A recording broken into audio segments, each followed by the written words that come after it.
Solar चर्चा with Krishna में आपका स्वागत है। मैं कृष्णकांत श्रीवास्तव। दोस्तों, आज की चर्चा में हम जिस विषय पे बात करने वाले हैं वो है सोलर सेक्टर में आप कैसे अपना बिजनेस स्टार्ट कर सकते हैं। कितना न्यूनतम आपको निवेश की जरूरत है, इन्वेस्टमेंट की, या क्या प्रोडक्ट आपको लेना चाहिए बेचने के लिए, या यदि आप पावर प्रोडक्ट में डीलिंग करना चाहते हैं तो कैसे करें। तो चर्चा की शुरुआत करने से पहले चैनल को सब्सक्राइब करना ना भूलें और ज्यादा से ज्यादा लोगों को सौर ऊर्जा जागरूकता अभियान से जुड़ने के लिए प्रेरित करें। दोस्तों, सोलर के सेक्टर में बिजनेस की अभी बहुत अपॉर्चुनिटी है। कैसे कि जैसे आप देख रहे हो कि अभी अन्य देशों से यदि आप तुलना करो या हमारे ही भारत में अलग अलग राज्यों से अगर आप तुलना करो तो किसी राज्य में सोलर बहुत पॉपुलर हो गया है या किसी स्टेट में अभी स्टार्टअप पे है। महाराष्ट्र में आप देखो लगभग 40 से 45% जो घर है उनमें सोलर यूज हो रहा है, ई व्हीकल यूज होने लगे हैं। लेकिन उसी के कंपैरिजन में यदि मैं मध्य प्रदेश की बात करूं तो यहाँ जो रूफटॉप सिस्टम है उनकी संख्या कम है। तो यदि हमें सोलर को प्रमोट करना है तो ज्यादा से ज्यादा लोगों को इसके अवेयर करना पड़ेगा इसके प्रति, है ना। तो यदि आप बिजनेस करना चाहते हैं तो ये आपको खुद मार्केट का दौरा करके ये चीज जानना पड़ेगी कि अभी क्या चीज डिमांड में है। हो सकता है लोग अभी नेट मीटरिंग सिस्टम लगाने के लिए ज्यादा सोच रहे हो, या किसी ऐसे सेक्टर में आप बिजनेस स्टार्ट करना चाहते हो जहां पास की पावर फेल की प्रॉब्लम ज्यादा है ना, तो वहां आपको ऑफ ग्रिड सिस्टम की ज्यादा मार्केटिंग करना पड़ेगी। यदि मिडिल क्लास लोग हैं या ज्यादा गरीब लोग हैं तो वहां आप छोटे जो भी प्रोडक्ट है, टॉर्च है, होम लाइट है, लालटेन है ना, ऐसे प्रोडक्टों की मार्केटिंग करिए। या यदि कहीं आप ऐसी जगह आपकी लिंक है जहां पास गर्म पानी की जरूरत हो सकती है तो वहां वाटर हीटर की ज्यादा कोशिश करिए। कहने का मतलब है आपको क्या प्रोडक्ट बेचना है ये आप जिस जगह पे रह रहे हो उस पे डिपेंड करता है ना। यदि शुरुआत से हम जाने तो एक बिजनेस स्टार्ट करने के लिए जो बिजनेस का लेवल होता है या उसका आकार होता है वो उसके इन्वेस्टमेंट पे डिपेंड करता है। बहुत कम पैसे इन्वेस्ट कर रहे हो तो छोटी सी दुकान, ज्यादा पैसा इन्वेस्ट कर रहे हो तो एक दो लोग मिलके कर रहे हो तो फर्म बन सकती है पार्टनरशिप वाली, या और ज्यादा पैसा लगाना है तो कंपनी बना सकते हो आप, है ना। तो जितना आप इन्वेस्टमेंट करना चाहते हैं सेम यही चीज आपकी मैन्युफैक्चरिंग यूनिट में होती है। आप जितना इन्वेस्टमेंट करते हैं आप उतने बड़े प्रोडक्ट की मैन्युफैक्चरिंग कर सकते हैं। जैसे एसीडीबी की मैन्युफैक्चरिंग करना है, ये छोटा हो गया, कम निवेश करना पड़ेगा हमें। अब हम इन्वर्टर बनाना है तो हमें ज्यादा बड़ा प्लांट लगाना पड़ेगा, है ना। सोलर मॉड्यूल लगाना तो और ज्यादा बड़ा पावर प्लांट लगाना पड़ेगा, उतना ज्यादा इन्वेस्टमेंट होगा हमारा। तो बिजनेस आप कितने कैपेबल हो, साथ ही साथ आपके पास कितनी कैपिटल है इन्वेस्ट करने के लिए, इसके ऊपर डिपेंड करेगा आपका बिजनेस।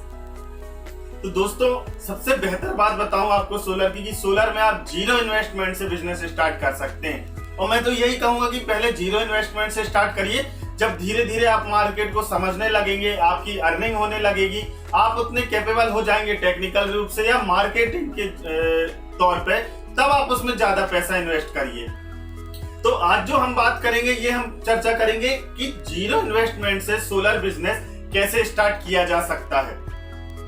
बिजनेस यदि आप जॉब में जाना चाहते हैं तो जॉब में तो दो ही प्रकार की जॉब होती है, आप जानते हो। एक परमानेंट होती है, दूसरी पार्ट टाइम होती है। पार्ट टाइम में कमीशन बेस्ड भी आता है और कॉन्ट्रैक्ट बेस्ड भी आता है। तो जॉब यदि आप करना चाहते हो तो वो डिफरेंट सेक्टर हो गया आपका, कि आपकी एजुकेशन अच्छी होना चाहिए जिस भी फील्ड में आप जा रहे हो, और आपको एक्सपीरियंस है तो अच्छी बात है, नहीं है तो फिर आपको एक आध टेक्निकल ट्रेनिंग करके आप उसका बेसिक अपना क्लियर करके किसी भी जॉब के लिए अप्लाई कर सकते हैं, है ना। या रेगुलर बेस पे कर सकते हैं या पार्ट टाइम बेस पे कर सकते हैं। पार्ट टाइम में भी आप या तो कॉन्ट्रैक्ट बेस पे कर लीजिए कि ठीक है इस कंपनी के जितने ऑर्डर आएंगे वो सारे ऑर्डर मैं करूंगा, या मेरे पास जितनी लीड आएगी मैं इनको दूंगा, ये कॉन्ट्रैक्ट है। कमीशन बेस ये होता है कि भाई जो कंपनी मुझे ज्यादा कमीशन देगी मैं उसको उठा के दूंगा, अपनी जो भी लीड है ना। या किसी कंपनी के आप एम्प्लॉय जैसे हो, और वो आपको तभी पेमेंट नहीं देगी, वो आपको तभी पैसा देगी जब आप उसको ऑर्डर ला के देंगी या उसका प्रोडक्ट बेचेंगी, वो आपको उतना कमीशन दे देगी। जैसे आपने कुछ प्राइवेट एजेंट होते हैं LIC के या पोस्ट ऑफिस के, वो क्या करते हैं किसी का अकाउंट खुलवाया, पॉलिसी बनवाई, तो जो भी उसका बना कमीशन वो उनको मिल जाता है। वो रेगुलर एम्प्लॉय तो होते नहीं है LIC के, लेकिन वो उसके एजेंट कहलाते हैं, है ना। इसी प्रकार आप सोलर में भी ये चीज कर सकते हो। बात हम कर रहे हैं बिजनेस की, तो बिजनेस में मेनली 3 कैटेगरी में बांटा गया है इसको।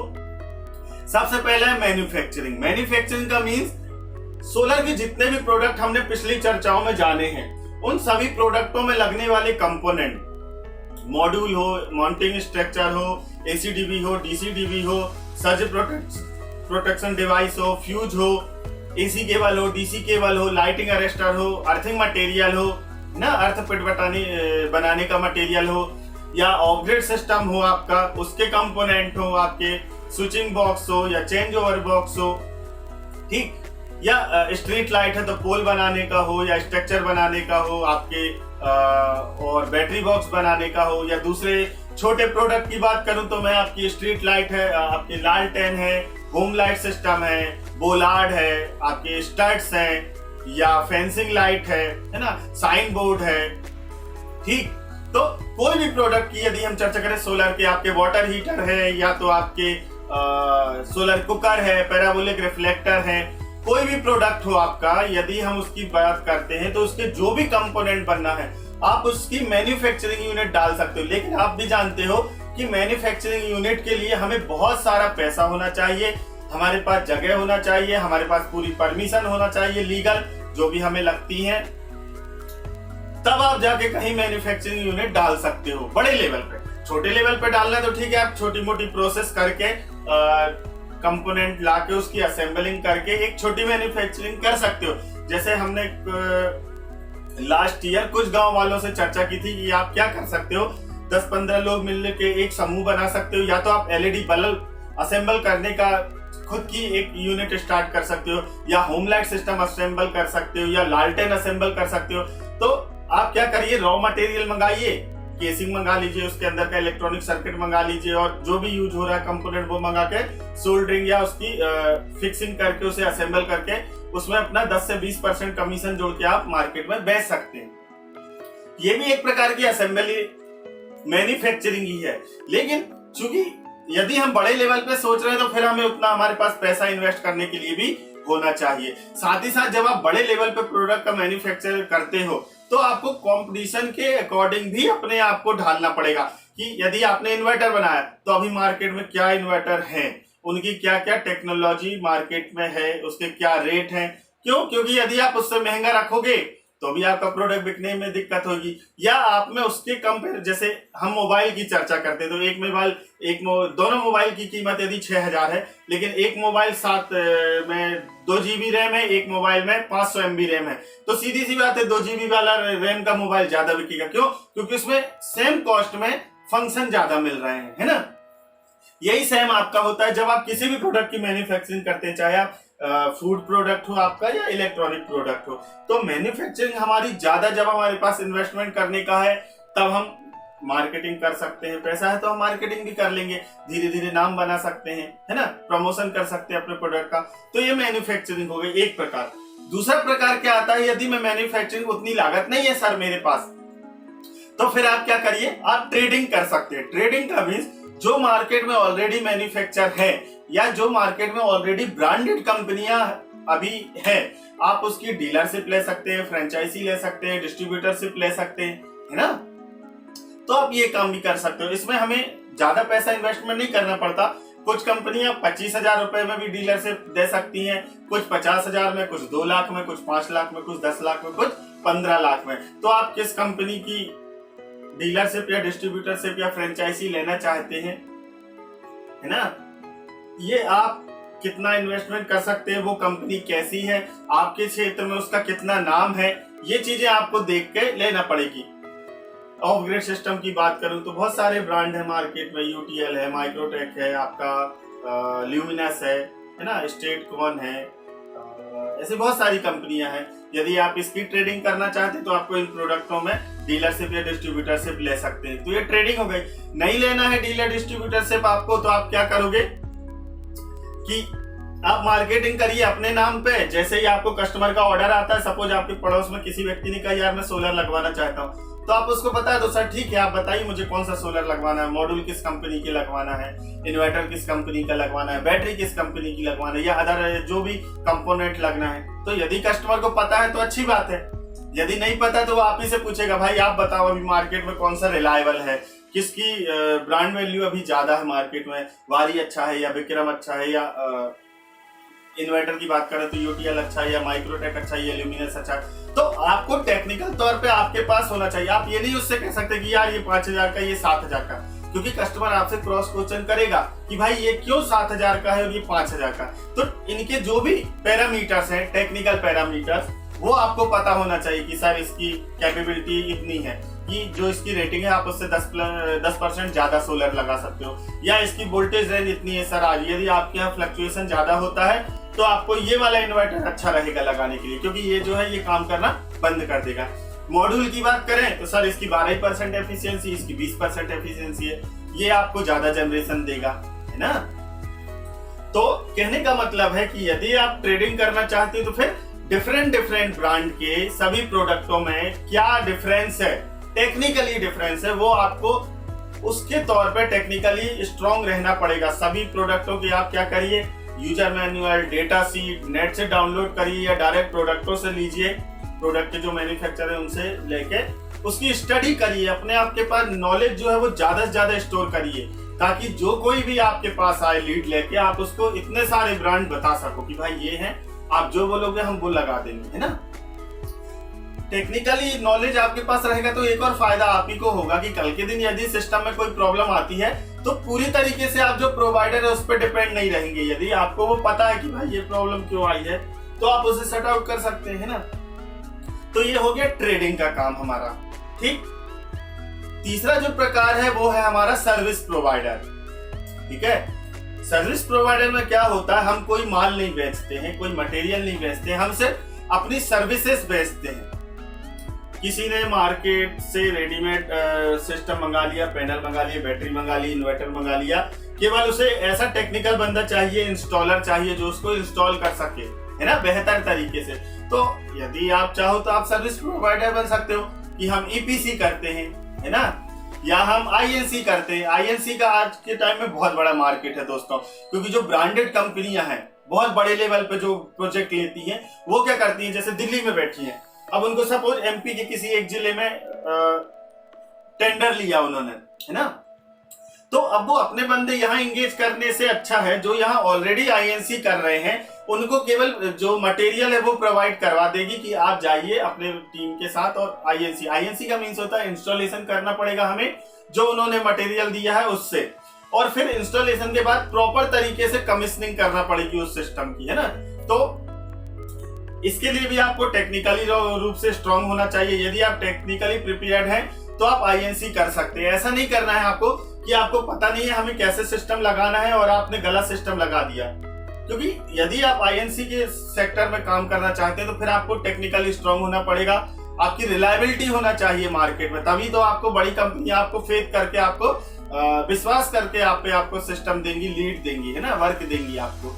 तो आईएनसी होता है, ईपीसी होता है आपका। साथ ही साथ कुछ यदि आप ये करते हो तो आप एएमसी भी कर सकते हो, एनुअल मेंटेनेंस कॉन्ट्रैक्ट होता है। मींस यदि किसी सिस्टम ने किसी प्रोवाइडर ने ऑलरेडी सिस्टम लगाया है तो उस सिस्टम पे जो लगाने के बाद, ठीक है, 2 साल वारंटी है, उसके बाद क्या होगा सिस्टम का, फिर क्योंकि कंपनी भी यदि सर्विस देगी तो वो भी क्या करेगी, चार्जेस लेगी उसका काम करने का। तो वो चार्जेस अब दिल्ली वाले को दे के वो इधर आएगा, फिर काम करेगा, उसके व्यक्तियों के आने का, रहने खाने का खर्चा, तो वो उसको सीधी बात है भाई इंक्लूड करके ही बताएगा कस्टमर को। हो सकता है वो 10,000 मांगे, लेकिन यदि आप इसी शहर में हैं और कस्टमर को पता है आपके बारे में कि यार ये व्यक्ति एएमसी करता है, तो वो आपको मंगा के करवा लेगा। तो जो 10,000 उसे दिल्ली वाले को देना पड़ते वो आपको सिर्फ 2 या 3 ही हजार देना पड़ेंगे। तो इसमें कस्टमर का फायदा होगा। तो आप या तो ईपीसी कर सकते हैं या आईएनसी कर सकते हैं, है ना, या एएमसी कर सकते हैं, या रिपेयरिंग कर सकते हैं। रिपेयरिंग किस चीज की होती है, सिस्टमों में तो ज्यादातर उतनी कंप्लेंट नहीं आती, मेनली जो छोटे प्रोडक्ट है, होम लाइट सिस्टम है, लालटेन है, वाटर हीटर है, स्ट्रीट लाइट है, सोलर कुकर है, सोलर पैराबोलिक रिफ्लेक्टर है, या फेंसिंग है, या बोलार्ड है, या सोलर सीसीटीवी है, या आपके गार्डन लाइट है ना, साइन बोर्ड है, या और भी प्रोडक्ट स्प्रेयर है, या आपके और भी कुछ भी मानो, आप पावर प्लांट भी इंक्लूड कर लीजिए।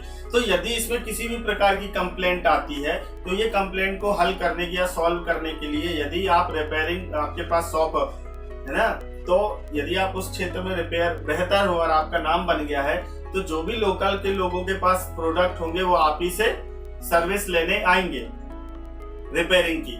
तो ये अलग अलग सेक्टर है जिसमें आप काम कर सकते हो, ठीक है। जॉब अलग हो गया, बिजनेस अलग हो गया। बिजनेस में आप ये तो ठीक है ना, टेक्निकल। बिजनेस में एक और सेक्टर है आपका सर्विस प्रोवाइडर, आईएनसी, और ये इसके साथ बिजनेस जो होता है सर्विस प्रोवाइडर में, ये भी बिजनेस में आता है कि आपको यदि किसी कस्टमर की लीड मिली है ना, लीड मिली तो आप क्या करके दोगे, उस लीड को आप दूसरी कंपनी को फॉरवर्ड कर दो। जो मैंने जॉब में बात की थी कॉन्ट्रैक्ट बेस पे या कमीशन बेस पे, तो वो बिजनेस भी होता है। जॉब बेस पे तब होता है जब आप किसी एक कंपनी के लिए फिक्स हो, वो आपको विजिटिंग कार्ड देगी, वो आपके बिहाफ में कहेगी कि नहीं ये हमारी कंपनी की तरफ से, तो वो एक जॉब भी कहलाया, है ना। लेकिन यदि आप बिजनेस कर रहे हो तो आप क्या कर सकते हो कमीशन बेस पे, कि आपको जो भी लीड आई, आपने लीड ली, आप सामने देखिए कि कौन सी कंपनी आपको आसानी से सिस्टम प्रोवाइड कर सकती है, आप वो लीड उसको फॉरवर्ड कर दीजिए, उसमें जो भी कमीशन है वो आप उसको बोल सकते हो। यदि एक कंपनी 2% दे रही है, दूसरी 5% दे रही है, तो आप 5% वाली को दीजिए। लेकिन इसके लिए आपको क्या जानना बेहतर है कि दोनों कंपनियों में से किस कंपनी का बेहतर काम है, किस कंपनी की रिलायबिलिटी है, किस कंपनी के जो प्रीवियस प्रोजेक्ट है वो बेहतर आज भी वर्क कर रहे हैं, है ना। कस्टमर जो है इसके उनका फॉलोअप कैसा है, उनका फीडबैक कैसा है, आप उनका फॉलोअप ले सकते हैं, है ना। तो आप उस कंपनी को सीधे सीधे ऑर्डर पलटी कर सकते हैं। ये जो पलटने का काम है दोस्तों, ये जीरो इन्वेस्टमेंट कहलाता है। जीरो इन्वेस्टमेंट का मतलब आपको अपनी तरफ से कोई पैसा नहीं लगाना है। आपको कस्टमर की इंक्वायरी आई, आपने सामने वाली कंपनी को दे दिया, केवल आपने क्या किया, बीच में एक इंटरमीडिएट जो होता है ना, दोनों के बीच एक पाथ प्रोवाइड करता है, आपने वही काम किया है। कस्टमर और आप प्रोवाइडर, आप दोनों मिलिए, आप फिक्स करिए रेट, आप कोटेशन बना के दे दीजिए, जो इसमें कमीशन वो आप मुझको दे दीजिए। तो मेरा तो कुछ नहीं लगा, है ना। मैं कुछ ऐसे बहुत लोगों को जानता हूं दोस्तों जो लगभग 5-10 साल से यही काम कर रहे हैं और आज खुद इतने स्ट्रांग हो गए हैं टेक्निकली तौर पे या फाइनेंशियल तौर पे या मार्केटिंग के तौर पे, इतनी अपनी ब्रांड वैल्यू बना ली है उन्होंने मार्केट में कि उन्हें हर कोई जानता है। लेकिन उनका खुद का ना कोई कंपनी है, ना कोई फर्म है, ना वो किसी के पास जॉब करते हैं। उनका सिर्फ एक ही काम है कि जो ऑर्डर आया है लीड, उसे जो कंपनी उन्हें बेहतर दे रही है कमीशन, वो उसको फॉरवर्ड कर देते हैं। उनका इन्वेस्टमेंट कुछ भी नहीं है, लेकिन आज अच्छे तौर पे उन्होंने मार्केट में अपनी वैल्यू बना ली है। तो आप भी ये काम शुरू कर सकते हो।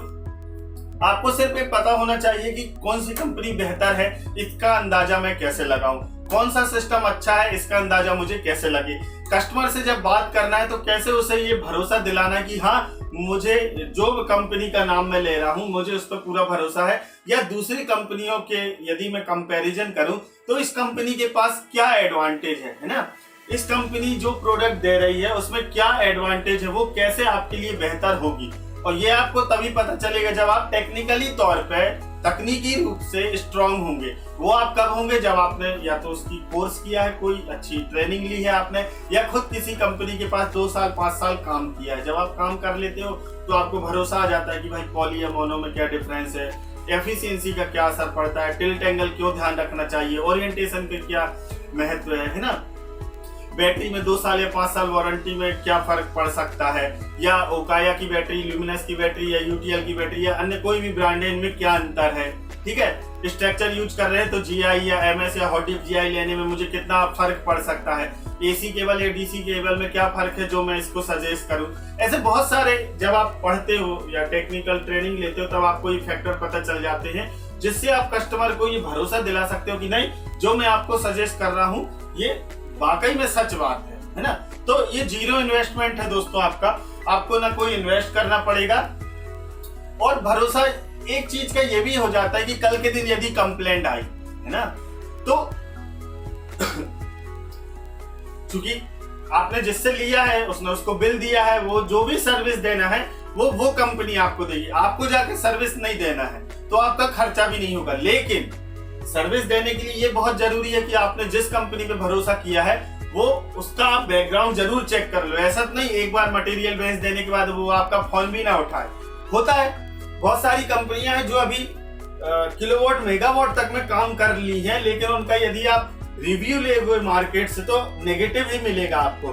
बहुत लोग कंप्लेन करते हैं कि यार एक बार लगाने के बाद ये तो हमारी सुध भी नहीं लेते या सर्विस भी नहीं देते। जैसे इन्होंने वारी के पैनल दे दिए हमको, तो ये साफ कह देंगे भाई आप वारी से जानो, लेकिन चूंकि कस्टमर ने वारी को तो पेमेंट नहीं किया, एक उदाहरण, या जो भी कंपनी का मॉड्यूल है उसको नहीं पेमेंट किया, उसने किसको पेमेंट किया? आपको पेमेंट किया। तो उसे जो भी सर्विस देना है वो आप दीजिए। अब आप अपनी तरफ से दे रहे हैं या किसी कंपनी से लेके दे रहे हैं, ये आपको सोचना है। तो इस खिचड़ी में कस्टमर परेशान हो जाता है बेचारा।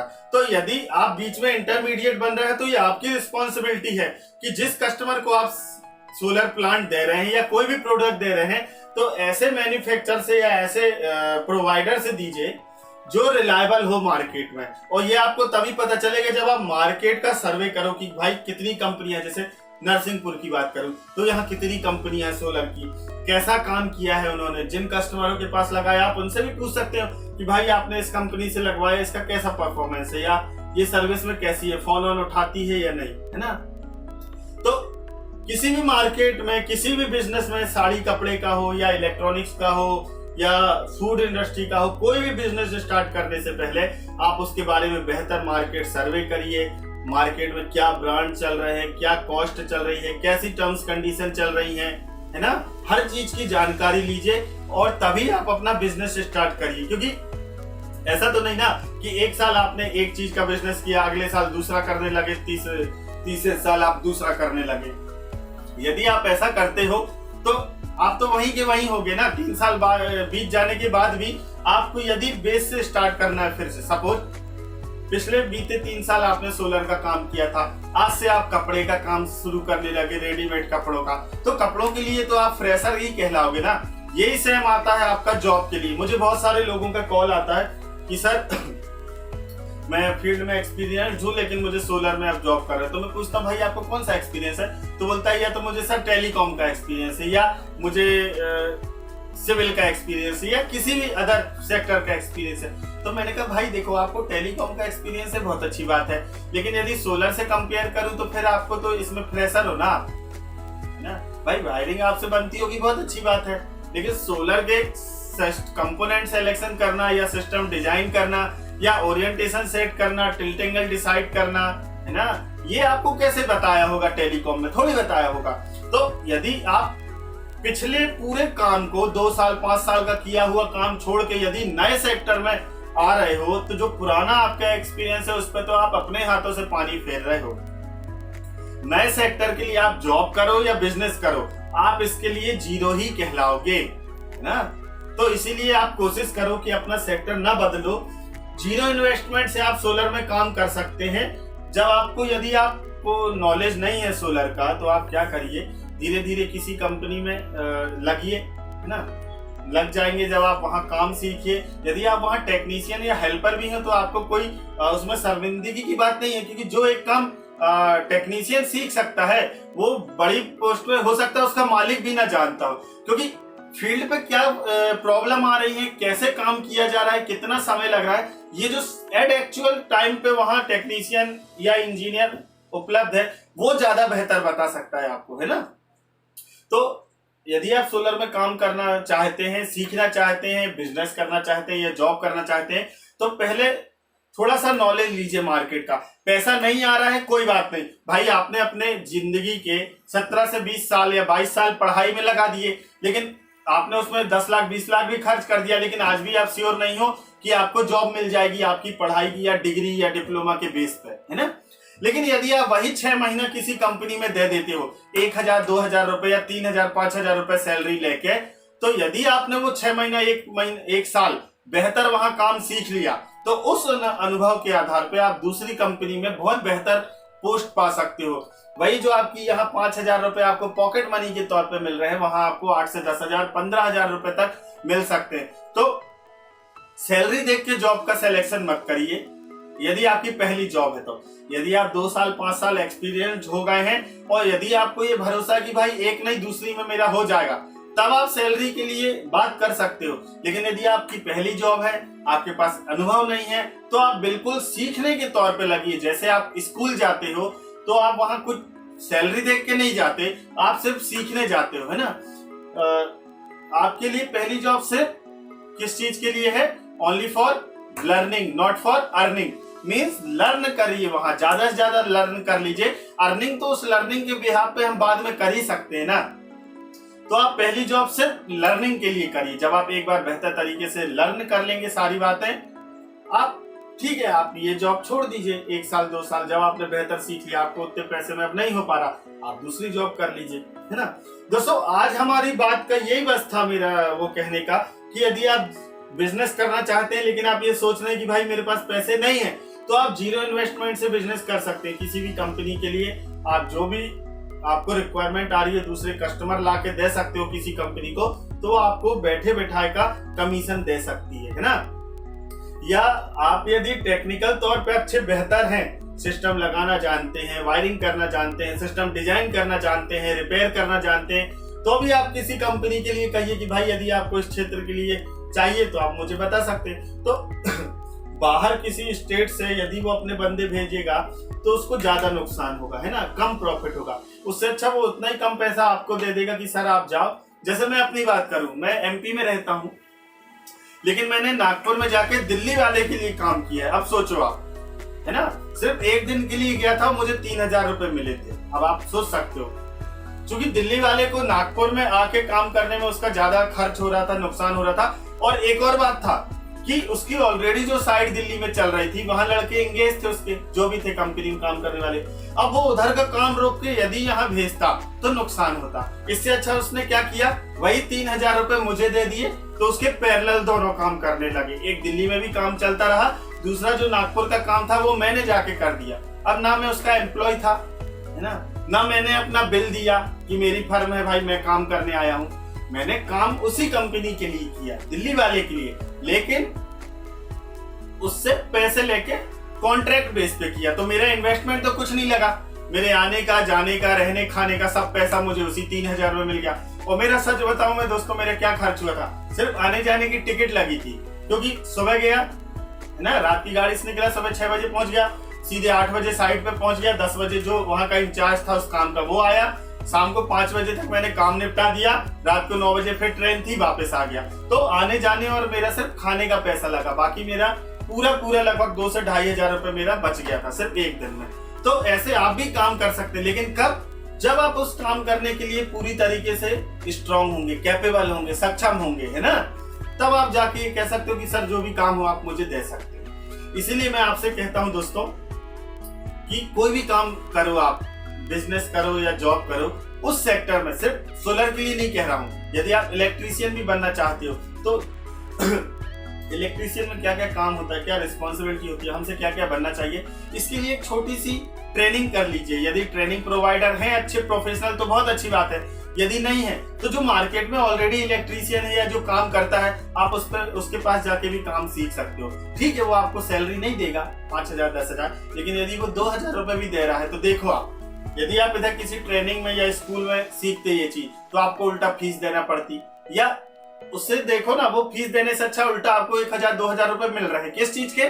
जो आप घर से यहाँ आ रहे हो और जो आप बीच में खाना पीना या जो भी आपका खर्चा है वो करोगे। ये आप वो समझ लीजिए कि ये कम पैसे आपको उसके लिए मिल रहे हैं। धीरे धीरे 1 साल काम करिए, 2 साल काम करिए, जब आप खुद पूरा काम सीख जाएंगे, खुद का काम स्टार्ट कर लीजिए। आपने देखा होगा कपड़ों की दुकान में जो लोग काम करते हैं, 1 साल 2 साल काम करने के बाद वो खुद का कपड़े का छोटा सा बिजनेस डाल लेते हैं। क्यों? क्योंकि उन्होंने इतना सीख लिया ना काम करते हुए। ऐसा ही काम आप दूसरे सेक्टरों में भी कर सकते हो। और यदि आप काम सीख के कोई भी बिजनेस स्टार्ट कर रहे हो दोस्तों, तो आपको कभी उसमें नुकसान नहीं हो पाएगा, फायदा ही होगा। तो यदि आप कोई और भी जानकारी चाहते हो कि सर मेरे पास बहुत सारी लीड है लेकिन मैं किस कंपनी को दूं, इसके लिए भी आप मुझसे कांटेक्ट कर सकते हो। मैं आपके नियरेस्ट जो भी प्रोवाइडर है मैं उनकी डिटेल आपको दे दूंगा। या आप ट्रेनिंग करना चाहते हो तो भी आप मुझसे कांटेक्ट कर सकते हो। अभी फिलहाल में जो मेरा सैक है, इसकी जो ब्रांचेस है, हम भोपाल में लॉकडाउन जैसे ही खुलता है हमको परमिशन मिलती है तो हम भोपाल में करने वाले हैं। 15 दिन की क्लास रहेगी, उसमें आपको डायरेक्ट फील्ड पे थ्योरी क्लास के साथ साथ साइड पे भी जो हमने थ्योरी क्लास में पढ़ाया है वो आपको साइड में भी बताया जाएगा, है ना। ऑन साइड दी जाएगी ट्रेनिंग 15 दिन। तो जो भी आप कहीं से भी, आप किसी भी स्टेट के हो, यदि आप भोपाल में आकर ट्रेनिंग ले सकते हो, आप जरूर मुझसे जुड़ सकते हैं। हमने इसलिए इतना ज्यादा फीस नहीं रखा कि हम 10,000 20,000 लें आपसे। आप उस पैसे में वहां रहने खाने का अपना कर सकते हो। हमें सिर्फ आपको 15 दिन के 200 रुपए पर डे के हिसाब से देना पड़ेगा, 3,000 रुपए, ठीक है। बाकी जो पैसा है आप रहने खाने में कर लीजिए। तो आपको थ्योरी भी बताई जाएगी, प्रैक्टिकल भी बताए जाएंगे, मार्केटिंग कैसे करना है ये भी बताया जाएगा। साथ साथ कस्टमर से जब आप मीटिंग करते हैं क्या क्या आपको उसको बताना चाहिए, क्या उसके डाउट्स होते हैं वो आपको पता होना चाहिए ताकि आप उसे सॉर्ट आउट कर सके, है ना। इसके बाद जब हम सिस्टम लगा लेते हैं, हमें क्या क्या डेटा रखना चाहिए कस्टमर को सिस्टम देने से पहले, है ना, हैंड ओवर करने से पहले, या सिस्टम में क्या क्या प्रॉब्लम आ सकती हैं, वो चीजें पहले ही आप ध्यान में रख लीजिए ताकि कल के दिन आपको सिस्टम में सर्विस देने की जरूरत ना पड़े, है ना, सिस्टम में फॉल्ट ना आए।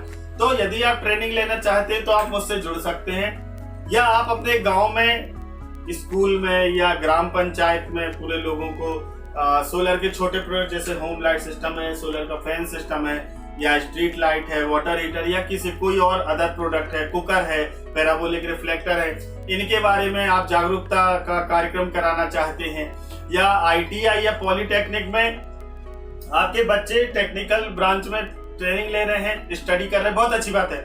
लास्ट के 7 दिन या 15 दिन आप चाहते हो कि वो सोलर में भी एक्सपर्ट हो जाए, तो भी आप मुझसे बात कर सकते हैं और हम कोशिश करेंगे आप ही के सेंटर पे, आप ही के गांव में, आप ही के जो भी इंस्टीट्यूट है वहां ट्रेनिंग प्रोग्राम ऑर्गेनाइज कर दें, कंडक्ट कर दें, ठीक है। आप मुझसे फेसबुक पे जुड़ सकते हैं, व्हाट्सएप पे जुड़ सकते हैं, मुझे गूगल पे सर्च कर सकते हैं, कृष्णकांत श्रीवास्तव सोलर करोगे, या SEAC सैक सेंटर सर्च करोगे, या सोलर एनर्जी अवेयरनेस कैंपेन के नाम से सर्च कर सकते हो आप मुझे। आपको जैसी भी सपोर्ट चाहिए आप मुझसे कांटेक्ट कर सकते हैं। चलिए आज के लिए इतना ही, कल हम फिर मिलेंगे एक नए विषय के साथ, फिर चर्चा करेंगे सोलर चर्चा विद कृष्णा में। तब तक के लिए मुझे इजाजत दीजिए, नमस्कार।